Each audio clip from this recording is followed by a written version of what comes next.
All right, good morning. Welcome to the 2023 Affordable Housing Program Compliance webinar. My name is Kelly Chu, and I'm on the AHP compliance team, and I review initial monitoring requests.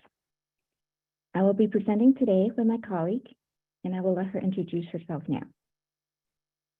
Good morning, I'm Sharon Dawkins. I'm a part of the compliance team, and I conduct the long-term monitoring reviews. Okay, everyone is placed on listen-only mode and will be muted for the duration of the presentation. We appreciate your patience in advance if we encounter any technical difficulties. We emailed a copy of the presentation slides to everyone who registered for the webinar yesterday afternoon. If you did not receive the email, feel free to contact us and we can send you a copy. Our contact information is on the last page of this presentation. Okay, so let's get started.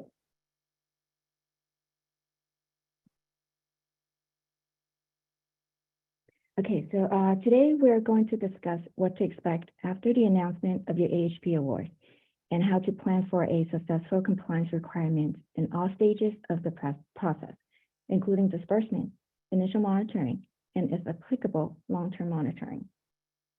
And first, we will outline compliance requirements and their timelines.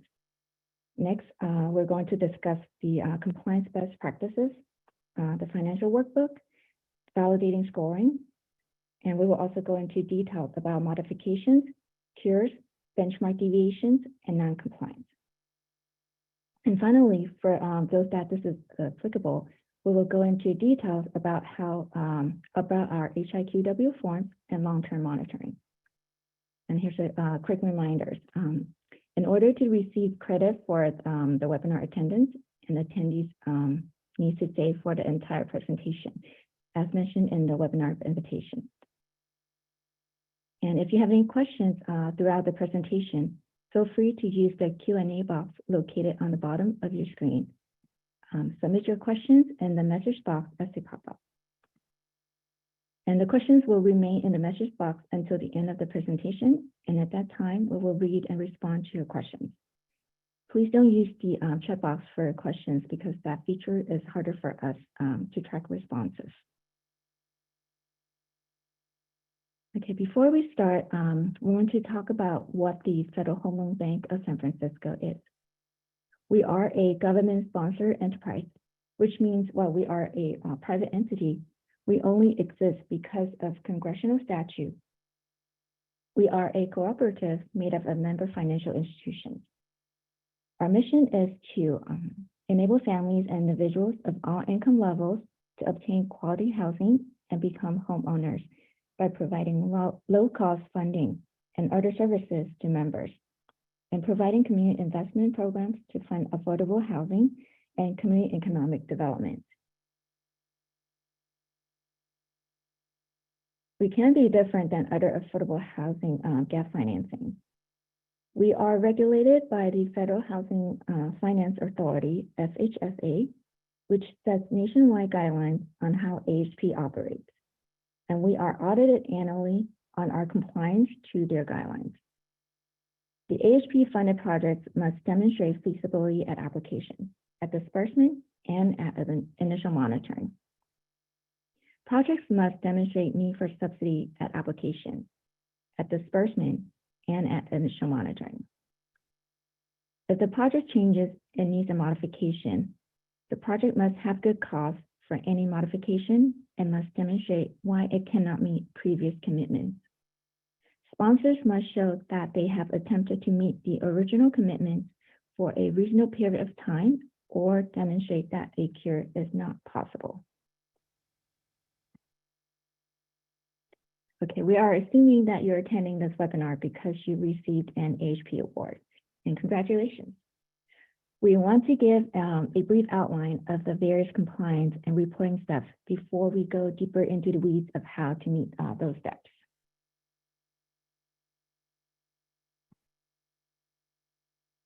Okay, so after the announcement of an AHP award, a project has 4 years to complete construction and request a disbursement for funds.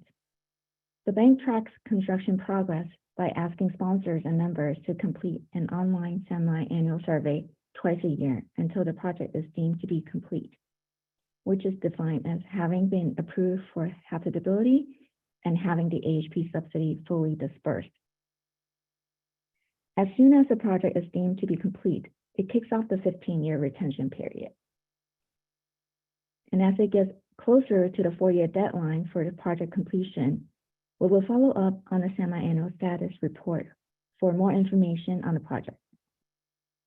If there is a change in staff, please notify the bank so that we can update our records with the most current contact person information. Once the building is considered habitable, you will have 2 years to complete the initial monitoring review. If your project is not financed with low-income housing tax credit, it will likely go through long-term monitoring review every 3 years after the initial monitoring process. Projects that are 100% homeless shelters are also exempt from long-term monitoring. And finally, there is a 15-year retention period from the date of the project's completion, during which the project must remain compliant until the end of the period. If there are or may be any significant changes in the project's characteristics, please notify the bank so that we may modify the project profile and rescore it to ensure that the project still remains eligible for the AHP subsidy. The project must have good cause for any modifications and must demonstrate why it cannot meet previous commitments. A project can request funds when it has full site control or all funds are secure and construction or rehabilitation is imminent, underway, or once the construction is complete. When you are ready to request disbursement of the AHP subsidy, visit our website to review the disbursement request instructions and complete the required forms. Similar to application, documents can only be accepted electronically. Therefore, before submitting the complete forms, a workspace must be requested and set up through our online portal. And we will cover the electronic document submission later in the presentation. Once the forms are submitted, be sure to email the bank and let us know that the disbursement package is ready for review. The disbursement request document will list all the required forms, as well as ask you to set up a workspace request form, which is similar to the application portal. And we aim to review disbursements within 45 days, but this process depends on the complexity of the disbursement and also the responsiveness of the sponsor and member to additional questions.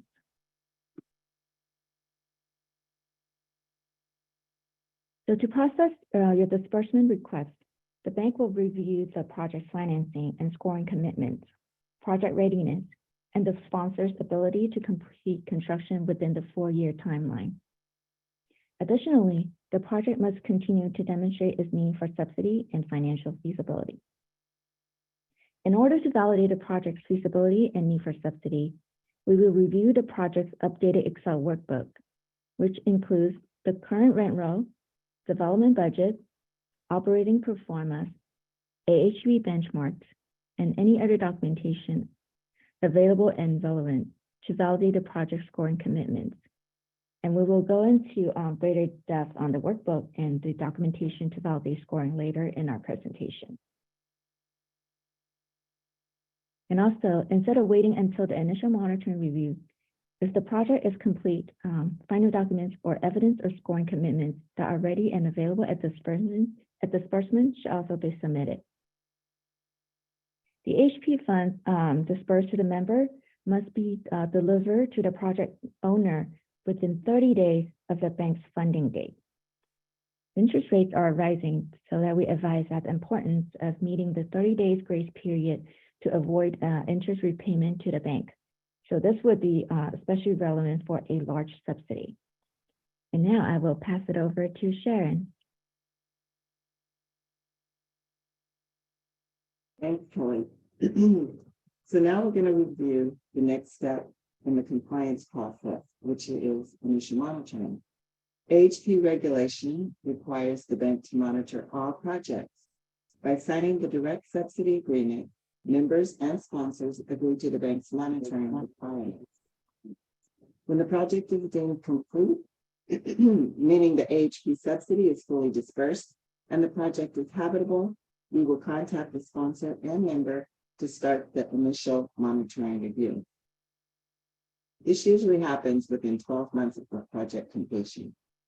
At that time, we'll request documentation that was not collected at disbursement. The bank will notify the project sponsor and member by email requesting specific documentation. The email will have instructions on how to submit the documents and will include web links to required documentation and the most current financial workbook, which we'll go over later in this presentation.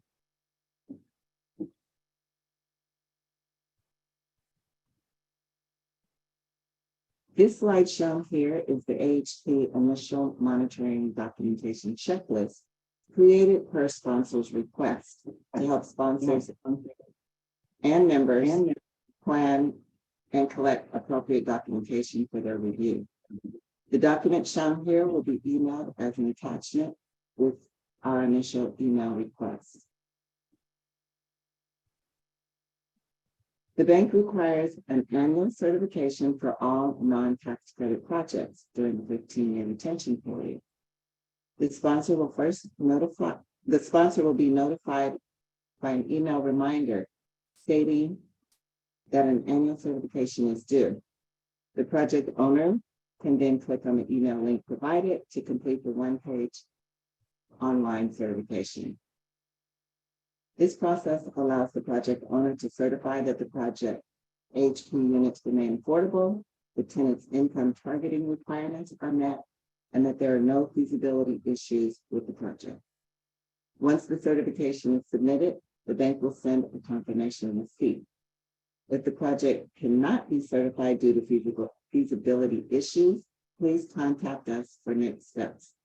And let's move on to monitoring monitoring.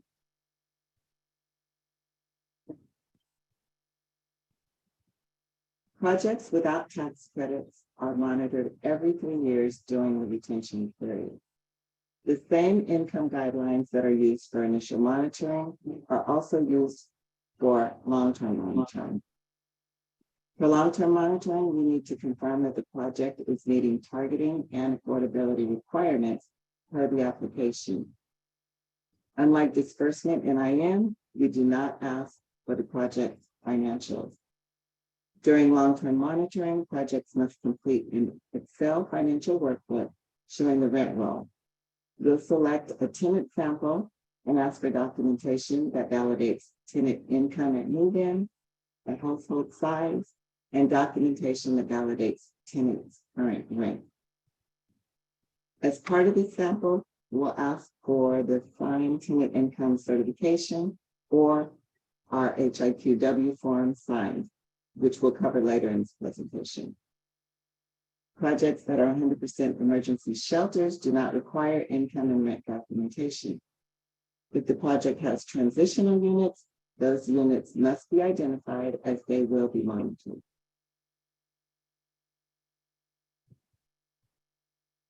Now we'll go over how to be successful during the compliance process for disbursement, initial monitoring, and long-term monitoring.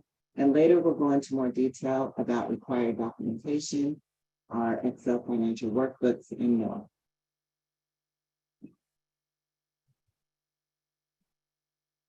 Preparation and best practices. Because there's a considerable amount of time between application submission and project completion, we recommend creating an AHP file to prepare for disbursement and initial monitoring. The file should contain all AHP documents from construction inception to project completion, including the lease-up phase. Also, you want to keep track of AHP procedures and policies. These are codified in our annual AHP implementation plan. In addition, the bank sends out special attention bulletins and notices when significant changes occur in the program. You can find these notices posted on our website under the Community Program AHP section under Policy Updates.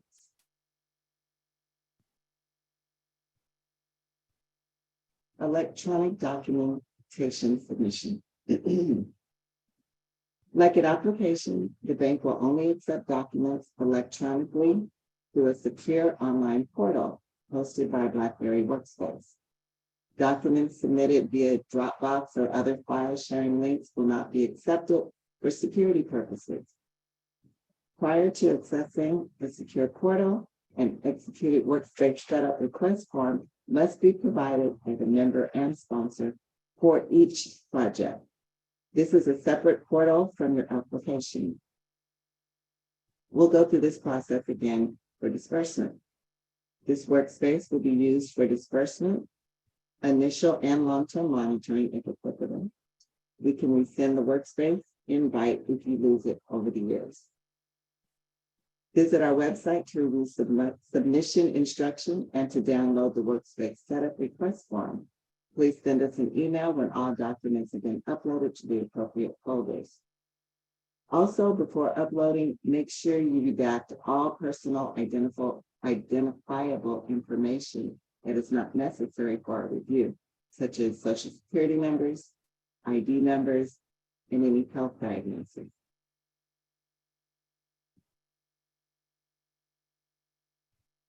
This slide provides a list of documents that will be requested during disbursement and/or initial monitoring. We highly recommend communicating the program requirements and application commitments to your asset manager, property manager, compliance staff, and especially those involved with empowerment services and income qualification. Tenant samples requesting rent and income backup documentation are not required for tax credit and 100% shelter project, except in certain cases where fail notifications are shown on the rent roll in the financial workbook. For non-tax credit projects that are not 100% emergency shelters, you will continue to collect tenant samples consisting of income and rent documentation to validate qualification at move-in. Please make sure all documents you provide are signed by all parties and match the data you have entered into your financial report. Now I'll pass it back over to Kelly. Thank you, Sharon. All right, so now we'll go over the financial workbook. So this document is required at both disbursement and at initial monitoring. A simplified version of the rent rule tab is also required during long-term monitoring. During this presentation, we are sharing excerpts from the General Fund workbook. But please note that there is a separate financial workbook for the Nevada Targeted Funds projects, which can be found on our website. All projects are required to complete a financial workbook. This Excel workbook has 9 worksheet tabs, starting with tab 1, the workbook instructions and notes as shown here. We highly recommend that you review this tab before completing the workbook to reduce errors. For example, one of the more common errors that we see in the workbook is forgetting to enter the scheduled rent for vacant units or adding utilities to the rent. Also, be sure to use the latest version of the workbook. The date and version number are shown in the top right corner of the instructions and notes pages. The sample shown here is dated January 2023. So please do not use an older version from disbursement or application, because we'll have to return it to you for updating. A link to the current workbook is also included in the initial email you will receive. You may also find all updated AHP documents for initial monitoring and disbursement on the bank's website under resources. Okay, so this slide here shows the second tab, which is the rent roll. When completing the rent roll, include all occupied, vacant, market rate, and employee units. For projects that are not yet occupied at disbursement, you can type in vacant in the column titled tenant name and fill in the estimated information for each unit, including the scheduled rent. So the white cells here in this workbook are for data entry, and the green cells are locked for auto calculation. When you enter the 50% HUD area median income limits, be sure you're entering the income limits that are published as of the rent roll date. We will review the rent roll date to ensure the project is meeting its targeting and affordability commitments. Make sure to choose the drop-down menu for the project-based subsidy questions in the top right corner of the worksheet. Next to the tenant's name, please select emergency shelter, homeless, and the special needs columns if this is applicable to your project. And please ensure that these are correct as they may be sampled. In this example, you will see failed messages due to this household's income is less than rent. And also the rent charged to the household exceeds 30% of the target income. If this happens, to avoid delay in the monitoring process, it is important to resolve all failed messages before submitting the final workbook to us, or submit an explanation and supporting documentation along with the workbook. Okay, now we will move on to the uses of funds. Okay, so before we actually get into this tab of the workbook, I want to go over the project's need for subsidy and financial feasibility at project disbursement and also at project completion. So using the Excel workbook, we analyze the development budget and the pro forma with a holistic approach to ensure that the project's cash flow demonstrates the need for subsidy at disbursement and initial monitoring. We will cover this topic in greater details in the next few slides. The disbursement and initial monitoring workbook includes a development budget and pro forma. And these workbooks are similar to the one provided at application. We compare the original budget from application to final actual cost. So please make sure you provide explanations for any line items that show significant variances. The project's total uses must equal to total sources. The financing gap must also equal to the AHP subsidy. And make sure that the debt service coverage ratio in year one falls between 1.05 and 1.45. The 15-year pro forma must show positive net cash flow throughout the 15-year retention period. The total developer fee must be no more than 15% after removing reserves and the developer fee from total cost. Any developer fee overage that is not offset by an owner equity contribution will need to be repaid to the bank. For all AHP benchmarks, make sure that any deviations are explained and validated with backup documentation. So now let's go over these worksheets. Okay, so here is the AHP development budget or uses of funds. Make sure the application column figures matches what was submitted at application or subsequent modification approved by the bank. You can also change the application tab to at disbursement when submitting this workbook for initial monitoring review. The uses of funds worksheet compares the budget from application or disbursement to the final actual cost at project complete. So please explain any significant changes on the right-hand side of the worksheet using the comments column, and select project complete using the drop-down menu. Also in the top right corner of the worksheet, select the building type and whether or not the development is a rehab, or provide a description for all line items listed as other. When completing this worksheet, we recommend using the project's final audited financial statement or the tax credit cost certification. The bank requires the submission of the project's final cost certification to validate total development costs. For sources of funds, we require third-party source documentation. which will take us to our next slide.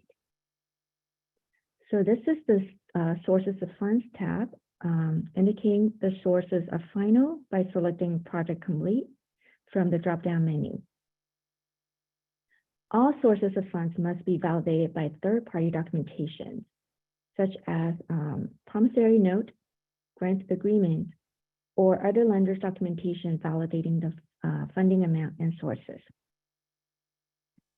If funding has changed between application and disbursement and Project Complete, please submit documentation supporting the final funding amount that are reflected on the workbook and the final cost certification. This includes construction to permanent loans. Please provide documentation validating the loan amount, rate, term, and amortization.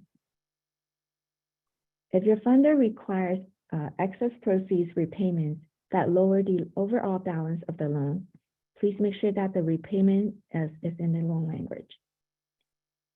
And if the worksheet is complete correctly, you will see that the GEF financing amount will be the same as the AHP subsidy amount. The lower section is where you will enter the terms for hard debt. This will auto-populate the loan payment and show the project's debt service coverage ratio in the pro forma worksheet. So let's take a look at the pro forma now. And this is the year one operating pro forma worksheet. The at application column figures should match what was submitted at application, or select at disbursement when you are completing this workbook for initial monitoring review. Provide comments and explain any significant changes using the comments column. And if your payroll has gone up, so please let us know the staff title and the FTEs.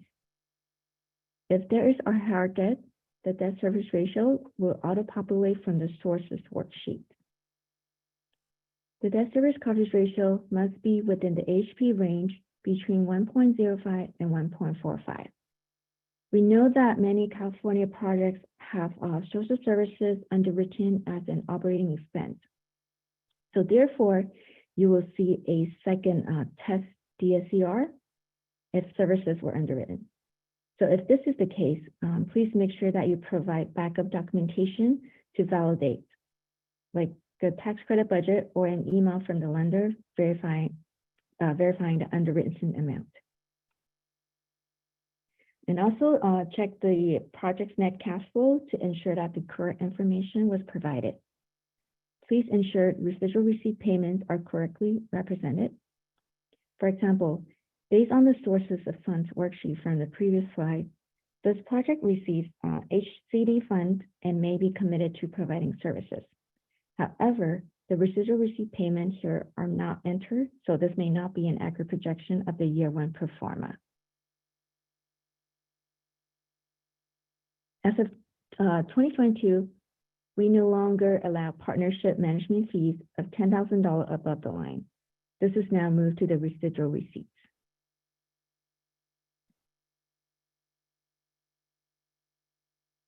So for the 15-year operating pro forma, most of the data is auto-populated, but some of them you may have to carry over for all 15 years. So enter the rental subsidy and reserve if those are applicable to your project. Review the project's net cash flow, as it should be positive during the 15-year retention period, or you will need to explain how the project will cover any deficits. And also make sure to reflect any residual receipt payment for 15 years.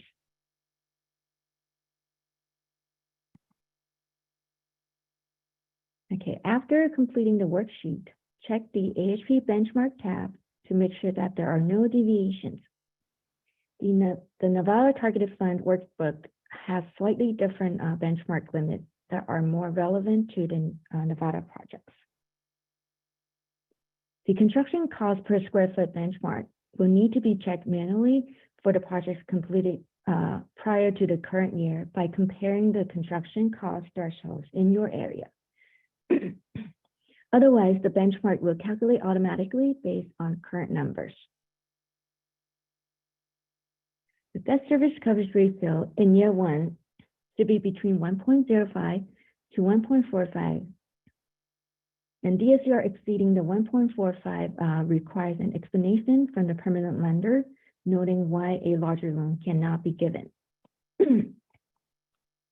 Examples of acceptable explanation can include social services was underwritten as an operating expense by the lender, or that the cash flow decreases significantly over the 15 years and DSCR dropped below 1.05 by year 15, or that the project has tenant-based vouchers that rental income was not underwritten.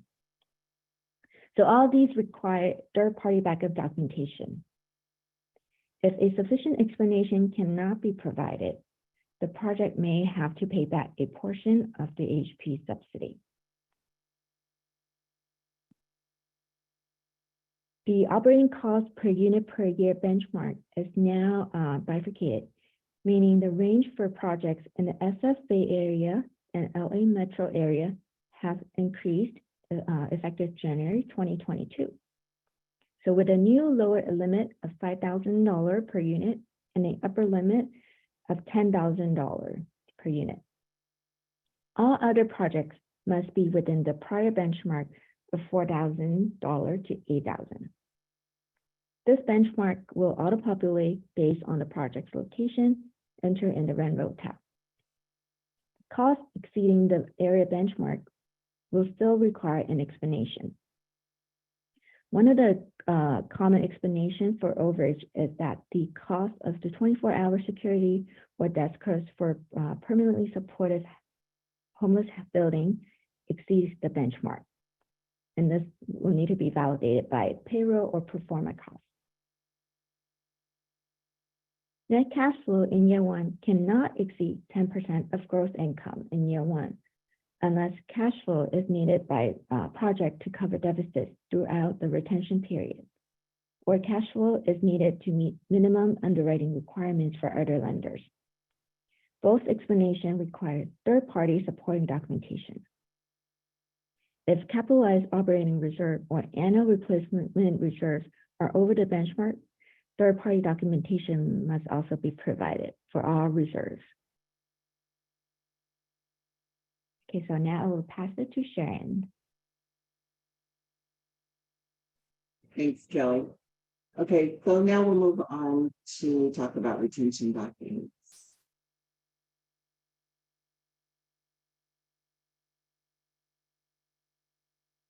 All projects must have a legally enforceable retention mechanism to secure the AHP subsidy for 15 years from project completion.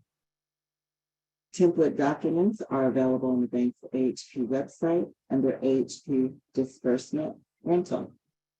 When using the templates, please use both the promissory note and rider to the deed of trust.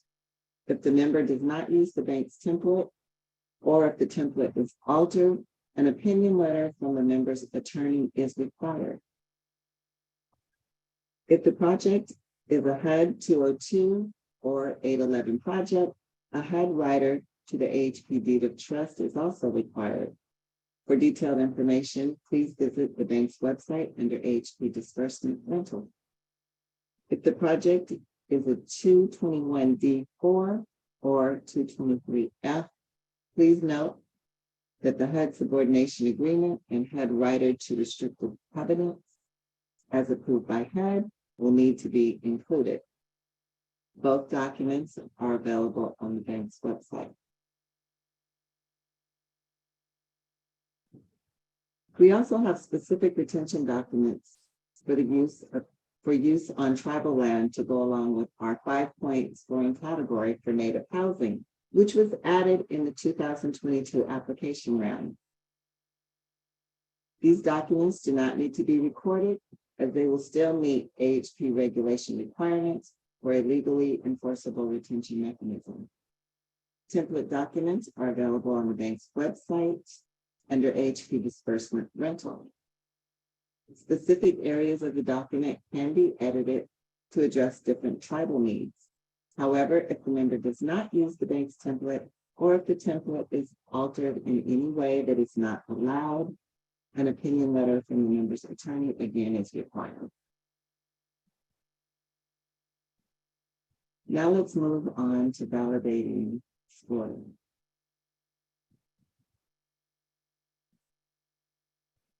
Projects are responsible for meeting the same criteria that they receive points for at application. The bank requires third-party documentation to validate the project's various scoring categories, such as targeting, nonprofit sponsorship, empowerment, homeless housing, special need units for seniors, households requiring large units, and community stability. Many of these were validated at application, but may have changed, or they can be validated or have to be validated after the building is completed. So therefore, they will need to be reviewed. For example, if the project received credit for special needs senior unit, we'll need to select a sample of seniors and request their IDs or ticks to validate that the senior meets the 55-year-old age requirement as a part of the special needs score requirement.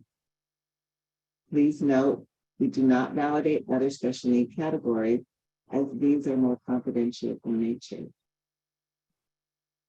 The project scoring commitments are outlined in the project evaluation form attached to the direct subsidy agreement as Exhibit A. If there are any changes to these project characteristics, the project sponsor must notify the bank to ensure that there are no adverse effects on the overall project score, which would render the project ineligible for subsidy and/or repayment. Projects must now be able to show that they have attempted to achieve the scoring commitment or show that the scoring commitment has become infeasible prior to approval of the modification request. For modifications, provide an explanation for the modification request, both at disbursement and at initial monitoring review. When preparing documentation for empowerment services and community stability, refer to the bank's website for a list of acceptable forms of verification. Empowerment services must be of a regular, ongoing nature and free of charge. Except for daycare, services must be offered on site and be available to all AHP residents. For financial literacy education, services must be provided at least twice a year through the 2020 round. For projects awarded in 2021 and onward, financial literacy will fall under the training and education category, and frequency will be bi-monthly. In addition to in-person services, empowerment services may now include digital services with a live person, such as a phone call with a service coordinator, Zoom meetings, and/or digital learning programs with a live person. These digital services must also provide documentation or validation that the services took place.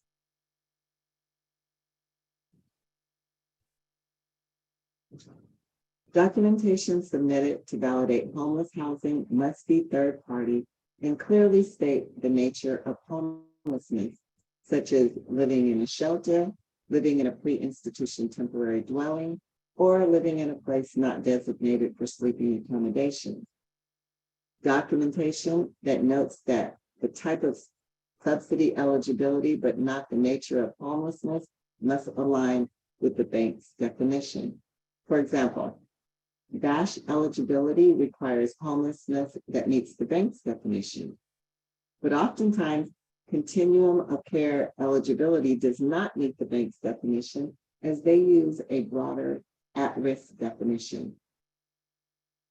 Please note that language such as lacking a fixed, regular, or adequate residence is vague and will require additional information to meet the AHP homeless definition.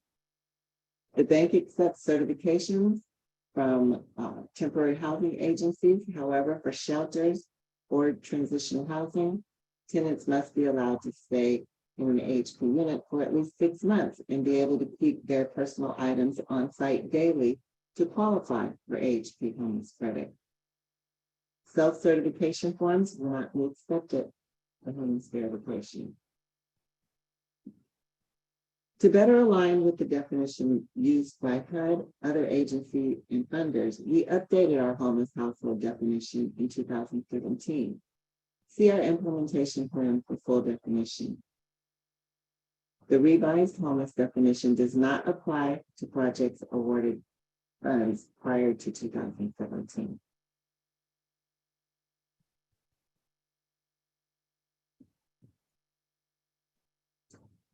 If the project was awarded funds prior to the 2017 round, the following homeless housing definition applies.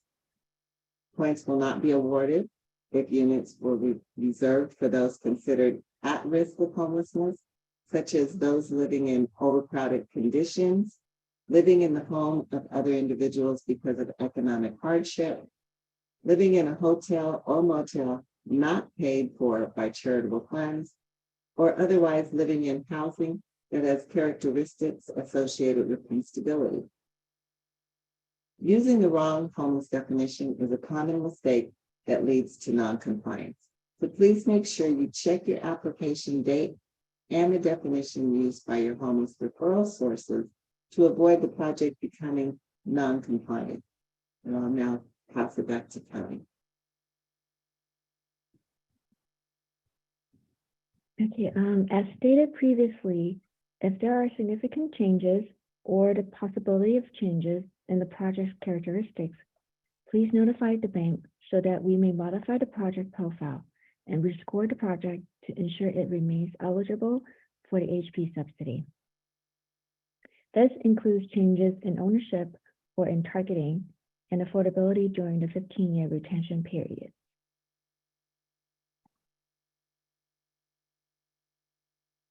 For all modifications, the Cure First is now part of our FHFA regulation.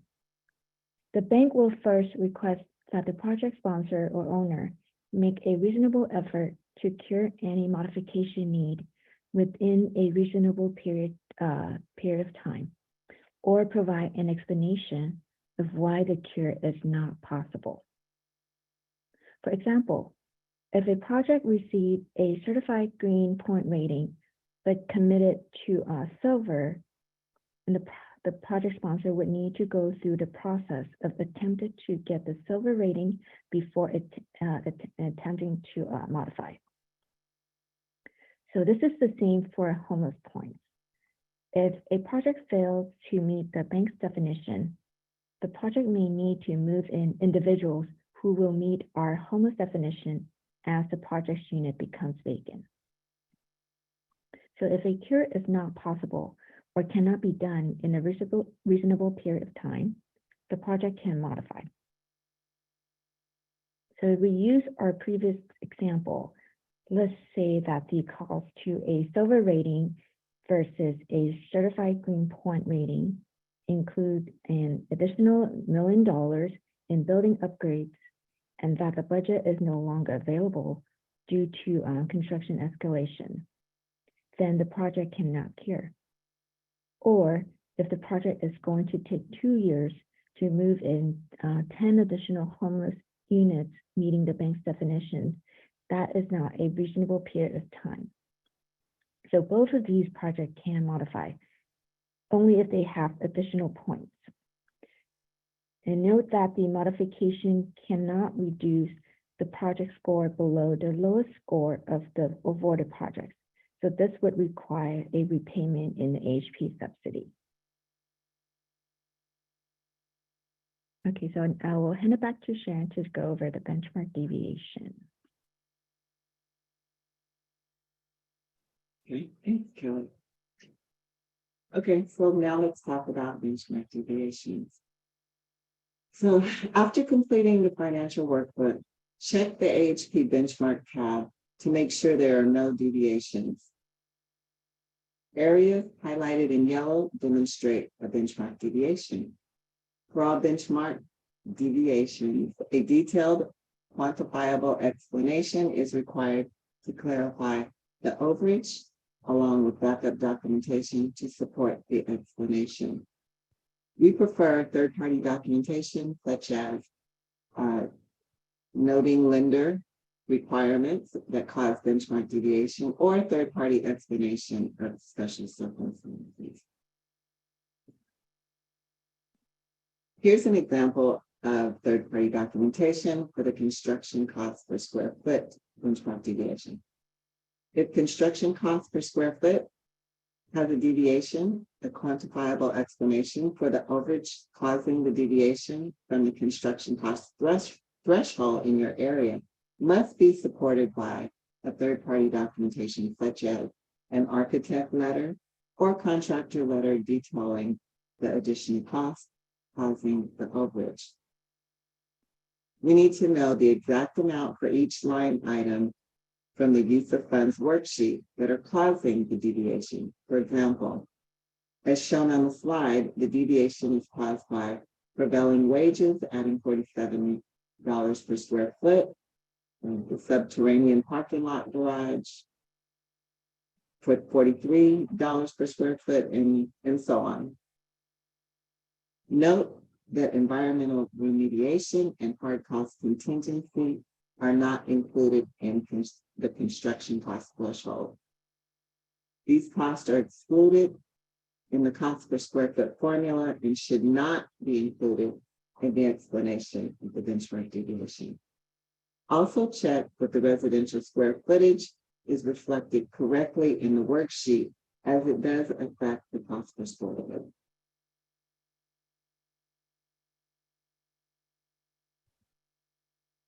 Recently, many projects are having debt service coverage ratio overages, as rents have increased significantly since application. We know that many projects have social services underwritten as an operating expense, despite this not being an allowable expense by the AHP General Fund.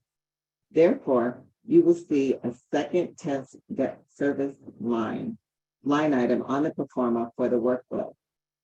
If social services were underwritten as an operating expense, this may address your deviation.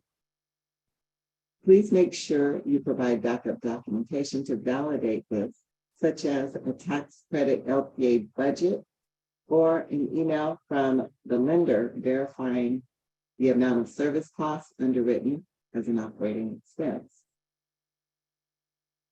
Other ways to address this deviation is to show that the cash flow decreases significantly over 15 years and the debt service drops below 1.05 by year 15, or the project has tenant-based vouchers and the higher voucher income was not underwritten.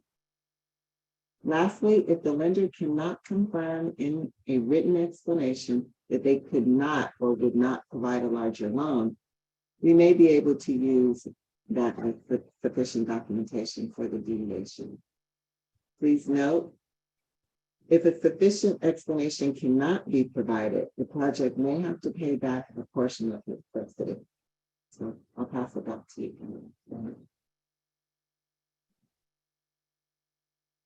All right, thank you, Shannon. So let's move on to non-compliance.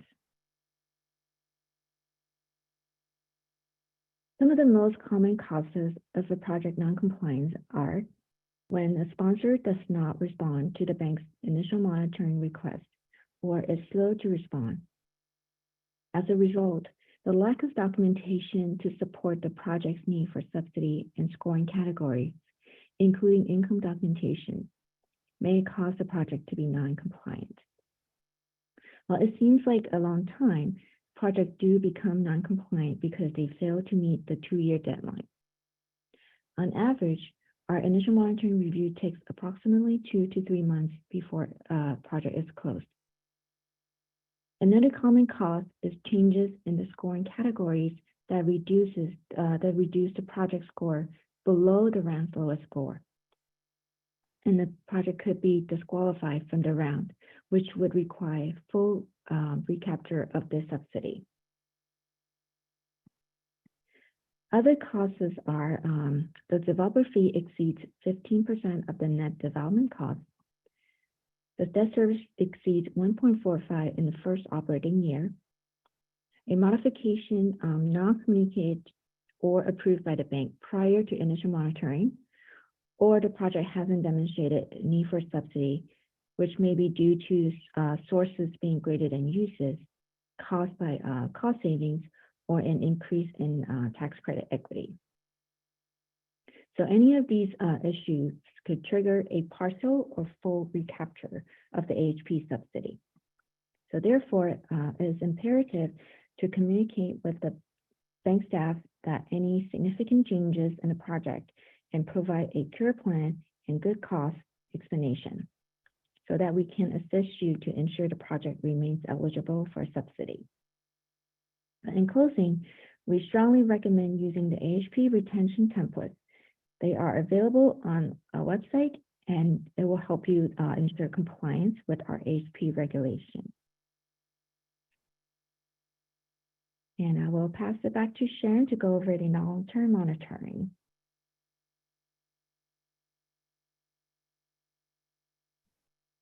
Thank you, Kelly. Okay, so now let's move on to long-term monitoring. Projects without tax credits are monitored every 3 years during the 15-year retention period.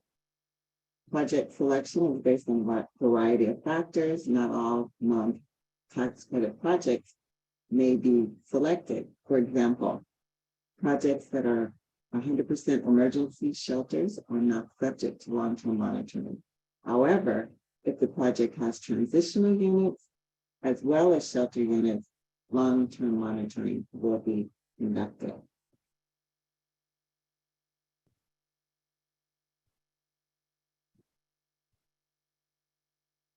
For long-term monitoring, we will send an email with a workbook link and instructions. The workbook has 3 worksheets: instructions, the rent roll, and rent roll summary. You'll be asked to complete the financial workbook. Please review the instructions and complete the document. Here is an example of the long-term monitoring workbook. It looks a lot like the IM workbook, but has a column that identifies emergency shelters. Once we've received the completed workbook, we'll select a tenant sample for the rent roll, and also we'll ask for explanation for any fails. It's important this workbook is accurate before you submit it, as many sponsors notice their typos once we ask for fail explanation or tenant sample validation. For the tenant sample, we ask the sponsor to provide tenant initial documentation at move-in. This will include the bank's AHP household qualification worksheet, or the state's tenant income certification, or the HUD 50059. We also require third-party income asset verification and ID for all household members. The AHP household income qualification worksheet tags that we'll discuss next outlines all ID and income verification documentation that can be provided. Please make sure you're collecting this income documentation before submitting the workbook. This should be a part of your intake process. For tenants 18 years old and over that do not earn income, the bank requires a zero income certification or self-affidavit. To ensure the rent roll is affordable, we also require copies of leases or documentation showing the current rent amount as shown on the rent roll. It's important to make sure rents that are disclosed on the rent roll match the documentation provided.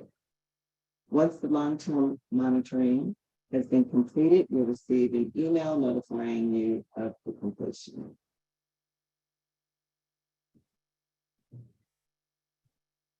We use the HAQW for projects that do not use a state tenant income certification, a TIC form, or the HUD 50059.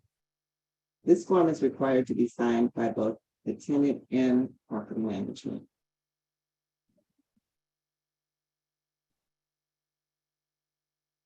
Now let's take a look at the workbook and go over the AHP income guidelines.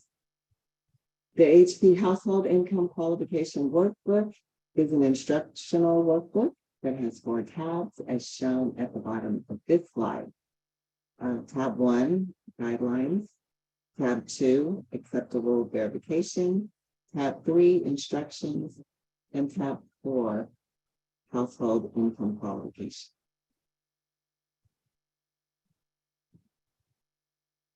The second tab outlines acceptable forms of income, asset, and ID verifications for each household member. If you're not sure what to provide, check this tab.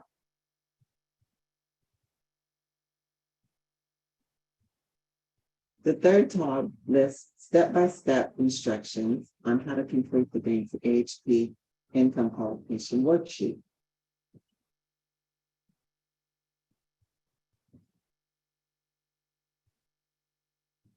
The fourth tab is the AHP Household Income Qualification Worksheet. It serves as an income certification form. Because it's an Excel worksheet, it also calculates and shows the math on how the household's income is calculated. The shaded areas are protected. Section 1, enter income qualification date, MSA region, and 100% AMI for the household.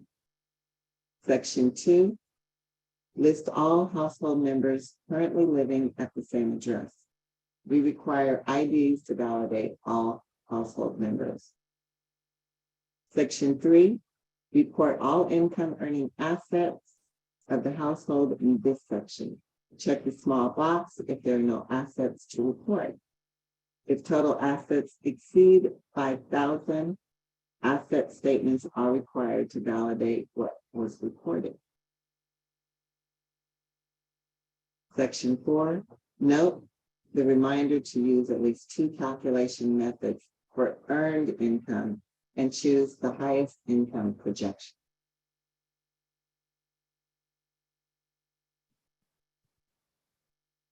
This slide shows an example of how income is calculated for each household member. Household member number 1, employment income is estimated by using the hourly rate calculation based on information provided by the verification of income. Household member 2, employment income estimated by using year-to-date calculation based on pay stubs provided. This yields a higher income projection than using average pay per period calculation. A reminder that the first pay stub of the year is required to validate the start date. Household member number 3 is under 18 years old at the time of move-in. No income documentation required, as income from employment of children under the age of 18 does not constitute as annual income per the bank's income guidelines. Household member number 4 reported 0 income. A 0 income affidavit or certificate is required. At the bottom of the worksheet, there are 2 signature lines. Both the tenant and sponsor signatures are required once the total income is determined.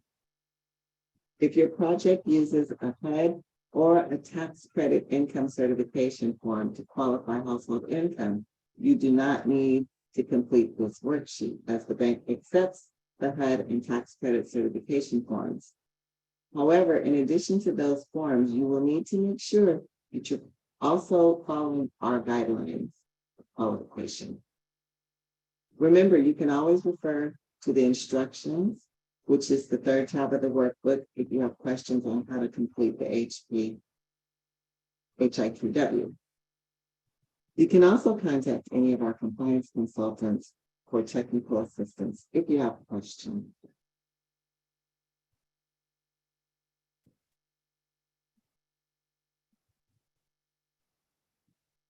Back to you, Kelly. Okay, thank you, Sharon. So now this concludes our presentation. If you have specific compliance or disbursement questions pertaining to your projects or any general questions, feel free to contact us by phone. If you are unsure who to contact, you can email the general AHP email listed here, and it will be forwarded to the appropriate staff member based on your topic. And we will now open up for questions and answers. So if you do not have any questions, when you exit the webinar survey screen will pop up, and you'll be asked to answer a few questions, which will only take less than 2 minutes to complete. We want your input and we'll incorporate your suggestions into our next webinar. For those of you that are staying for the Q&A, if you haven't already submitted your questions, please add them now to the Q&A box located on the bottom of your screen. And we will respond to each question accordingly. And if you are interested in learning more about other community investment programs or products, please visit our website to find out when other workshops and webinars are scheduled. So I'm going to give you guys a few minutes to enter your questions and we will resume. All right, so I guess this concludes our presentation. Thank you everyone for joining us today. We really appreciate you taking the time to attend this webinar, and we'll see you in October.